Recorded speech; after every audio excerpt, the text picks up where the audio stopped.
बिस्मिल्लाहिर्रहमानिर्रहीम। अस्सलाम वालेकुम। Exercise 1.4 question 1 part 2 left hand और राइट हैंड लिमिट्स हम फाइंड कर रहे थे लास्ट लेक्चर में। तो इस पार्ट में जो फंक्शन है this is f of x is equal to x square minus 9 divided by x minus 3 where c is equal to -3। Function को अगर हम सिंप्लीफाई कर लें a square minus b square का फार्मूला लगाएं तो this is x minus 3 into x plus 3 a minus b into a plus b के फार्मूले से ये कैंसिल, तो f of x is equal to x plus 3।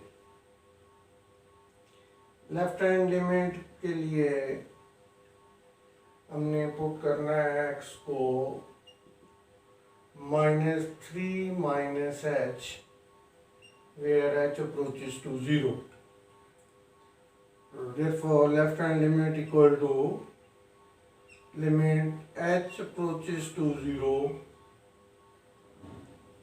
x को रिप्लेस करेंगे -3 माइनस h, दिस इज +3। ये -3 plus 3 cancel, limit h approaches to 0 minus h। h approaches to 0 है तो दिस इज इक्वल टू 0।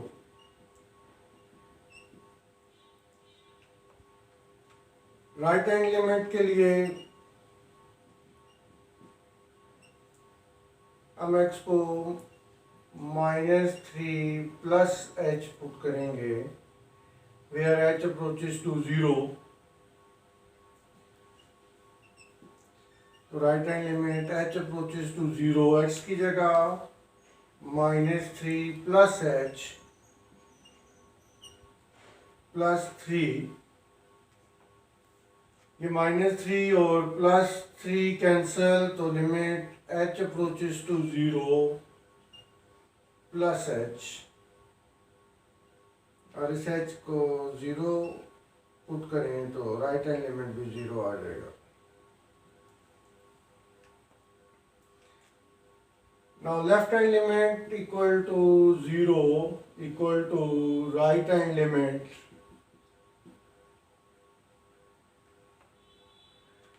तो therefore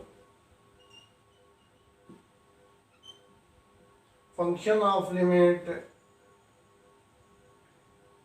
at x approaches to -3 equal to 0। इसमें हमने पहले a square minus b square का formula apply करके x -3 into x plus 3 लिखा, ये से कैंसिल x प्लस 3 रह गया।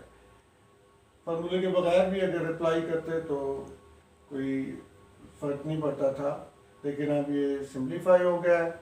अब चूँकि लेफ्ट हैंड लिमिट निकालना है तो हमने पढ़ा था कि x को -3 माइनस h अप्रोचेस टू 0, इस x की जगह -3 माइनस h पुट किया है और -h को 0 पुट किया है तो 0।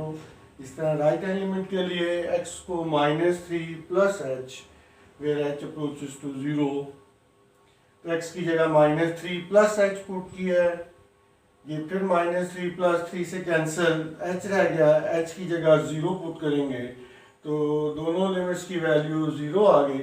हम कहते हैं कि इस फंक्शन का जो लिमिट है वो भी 0 है।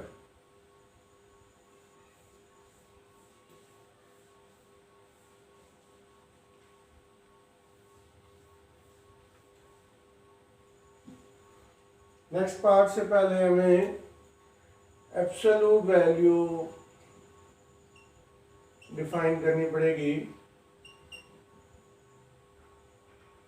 Absolute value of x is equal to -x when x less than 0,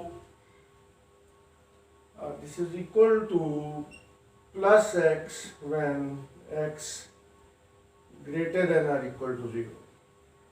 यानी अगर लेस देन 0 हो तो absolute value of x -x, और अगर x 0 या 0 से बड़े नंबर हों तो उसके लिए पॉजिटिव x। इसके third part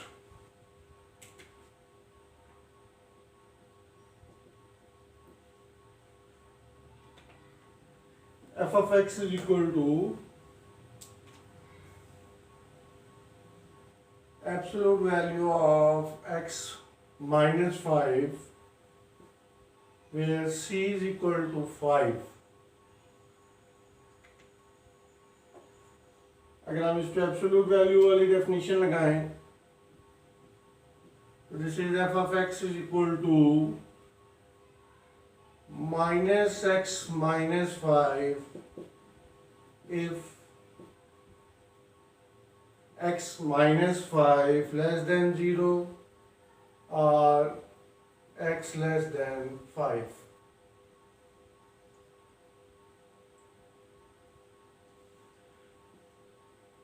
This is plus x minus 5 if x minus 5 greater than or equal to 0, या अगर 5 को साइड पे ले जाएं तो this is x greater than or equal to 5।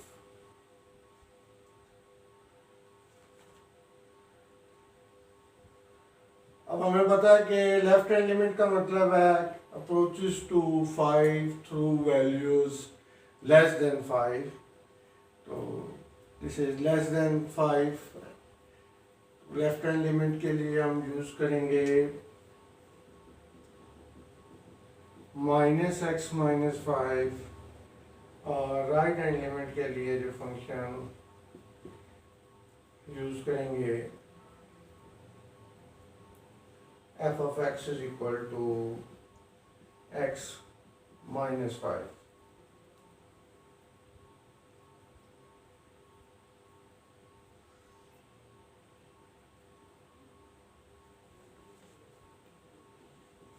Our left hand limit f of x is equal to minus x minus 5। Left hand limit के लिए हम पुट करते हैं put x is equal to 5 minus h where h approaches to 0। The left hand limit is equal to limit h approaches to 0 5 minus h minus 5 minus 5 multiply plus plus 5 से cancel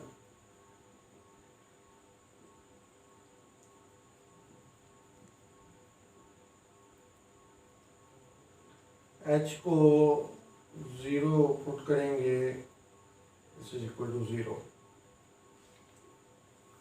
जब ये left hand limit के लिए अलग अलग function define हो जाए तो फिर इस तरह ना भी पुट किया जाए तो डायरेक्ट भी वैल्यू पुट की जा सकती है। राइट हैंड लिमिट के लिए हम पुट करेंगे 5 plus h where h approaches to 0। Right hand limit is equal to limit h approaches to 0 5 minus h 5 plus h minus 5 is a cancel limit h approaches to 0 h आ जाएगा जब 0 put करेंगे तो ये 0। यहाँ भी हम देख रहे हैं कि left hand limit is equal to right hand limit equal to 0।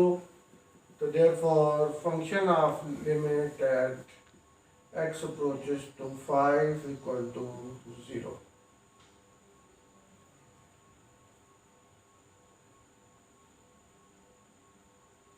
Absolute value थी। एब्सोल्यूट वैल्यू की डेफिनेशन से एक दफ़ा ये नेगेटिव एक दफ़ा ये पॉजिटिव। नेगेटिव चूँकि लेस देन 5 बना है तो इससे लेफ्ट हैंड लिमिट आएगा और ये प्लस 5 है तो इससे right hand limit. Left hand limit के लिए फंक्शन माइनस x माइनस 5 और राइट हैंड लिमिट के लिए प्लस x माइनस 5। x को 5 minus h where h approaches to 0, यहाँ x को 5 माइनस h पुट किया 5 से कैंसिल h अप्रोचेस टू 0 ऐसे ये लिमिट 0। राइट हैंड लिमिट के लिए प्लस x माइनस 5 x को 5 प्लस h पुट किया, h अप्रोचेस टू 0, ये 5 इससे कैंसिल, h अप्रोचेस टू 0 है, यहाँ 0 पुट किया, तो दोनों लिमिट्स की वैल्यू चूँकि 0 है इसलिए हम कहते हैं कि इस फंक्शन की जो लिमिट है x अप्रोचेस टू 5 पे 0 है।